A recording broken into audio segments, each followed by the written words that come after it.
تستمر مسابقة تحدي آيديتور بتنقلها بين الجامعات والمدارس العليا. هذه المرة المسابقة حلت وضربت موعدا في مدرسة الدراسات العليا التجارية بالقطب الجامعي للقليعة، أين استفاد الطلبة من المشاركة في مسابقة تحدي ألعاب الجدية لإنشاء المؤسسات المبتكرة، والتي تسعى لتشجيع روح المقاولاتية وريادة الأعمال. هذه الطبعة هي الطبعة الثانية من ستارت اب ويكاند اسوسيالجي. اللي يميز هذه الطبعة هي أننا راح يكون فيها تظاهرتان او ميم طون، تظاهرات تاع اي دي تور وستارت اب ويكاند اسوسيالجي. لو تيم تاعنا تاع هذه الطبعة هو التكنولوجيا والتكنولوجيات الحديثة. 60% طلبة من المدرسة و40% من مختلف أنحاء الوطن. ساعات قليلة تفصلنا على بدء ستارت اب ويكاند HEC ألجي، اللي هي مسابقة ستدوم 54 اور. ان غران بوتونسيال تاع لي جون هنايا، وين عندهم افكار بزاف، وين يشيرش برك لوكازيون دو s'exprimer, de montrer leur idée, parce que vraiment on a une jeunesse talentueuse. Donc Start Up Weekend, c'est l'occasion extraordinaire. المسابقة تهتم بالابتكار في مجالات التكنولوجيا، الرقمنة والواقع الافتراضي، التكنولوجيات الجديدة التي تهتم بالقضايا المتعلقة بالتحديات التي تواجه مدننا. هذه المسابقة تهدف إلى إطلاق تحديات أمام الطلاب واكتشاف رواد أعمال المستقبل لدعمهم في إنشاء مؤسساتهم المبتكرة من خلال صيغ الدعم والتمويل والمرافقة. Bon, on est des participants de la wilaya de Skida. On est venu ici pour présenter notre projet. Le projet est un projet domaine sécurité ou protection contre les examens du bac.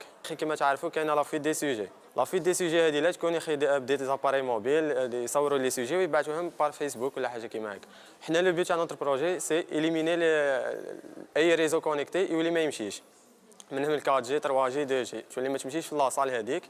عندنا ثاني بروتيكسيون كونتر لي فريكونس راديو، كيما باغ اكزومبل يكون الدومين تاعو ثاني نقدر نابليكيوه فيه هو تاع بروتيكسيون تاع لي تيت بوليتيك هذولا، شغل لي بيرسوناج تو نقدروا نبروتيجيو اون بيرسون عندها تلبس اون توني، لا توني هذه لا تكون فيها لاباري هذا، لاباري ما يخليش اي حاجه تقدم منك عندها سينيال راديو. سي ان كونكور ديدي اولا تاع كلش كاع لي سبيسياليتي، وحنا جبنا بليزيور ايدي وحنكونكريتيزيوهم ونجمعوهم وان شاء الله نربحوها العام هذا. On est de diverses spécialités. On vient ici pour présenter notre projet qui est une plateforme numérique bien sûr, qui va être très utile à toute la population algérienne bien sûr. Les gens qui vont avoir besoin de services quelconques vont trouver leurs besoins chez nous dans notre plateforme électronique. هذه الألعاب الجادة والتحديات فرصة للفائزين الذين سيفوزون بدورة تكوينية من طرف الوكالة الوطنية لتثمين نتائج البحث والتنمية التكنولوجية. Le but, en fait, c'est de développer l'esprit entrepreneurial. On a vu que quand tu fais à l'université, quand vous enseignez uniquement le mot de l'entrepreneuriat, ça restera juste un module, ça restera un cours magistral. Nous, on a voulu à ce qu'il incarne justement le statut d'entrepreneur pendant 2 jours pour voir les difficultés rencontrées, comment communiquer avec l'équipe, comment gérer leur stress, comment gérer leur temps. On a travaillé avec une association ici à HEC qui s'appelle Alumni et Start, et on a travaillé en collaboration avec eux. Eux, ils se sont occupés de tout ce qui est organisation au niveau de HEC. Et nous, on a ramené les coachs, on a ramené le matériel qui va pour qu'on puisse leur donner tout le confort nécessaire pendant les 2 jours. من خصوصيات هذه الطبعة، طبعة ثانية، هو أننا ثمنا هذا العمل حتى يتمكن الطالب من من تنمية قدراته بصورة أكثر فعالية. الطلاب خضعوا لتكوين من خبراء ومدربين في مختلف المجالات المتعلقة بإنشاء مؤسساتهم المبتكرة في مجال الملكية الفكرية، دراسة السوق، المانجمنت، التمويل ونموذج الابتكار. المهمة الأساسية للمدربين هي كل واحد في المجال تاعو. عندنا المجال القانوني والمالي، عندنا المجال لينوفاسيون، لا فالوريزاسيون اي لو مانجمنت. هادو كل مدير دائرة يقوم بتدريب لي زيتيديون هادو في المجال المتخصص ديالو.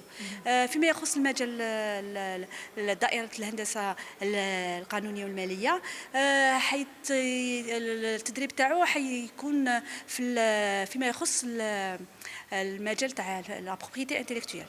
Étant donné que le challenge est un peu exceptionnel par rapport aux autres, vu le nombre d'étudiants inscrits, donc on a préféré partager un peu les jurys en 3 groupes, probablement des jurys entre 3 et 5, chaque groupe, pour pouvoir chacun يحكم un groupe pour qu'il y ait une efficacité. Sinon, 3 ou 4, un seul groupe de jury pour 300 ou 350 étudiants, qui seront aussi partagés en groupe, ça va être très très difficile. Donc on a préféré نقسموا هاد الحكام في بأفواج. وعلى هامش هذه الأيام نشط المدير العام للمديرية العامة للبحث العلمي والتطوير التكنولوجي محاضرات حول الملكية الفكرية والذكاء الاصطناعي.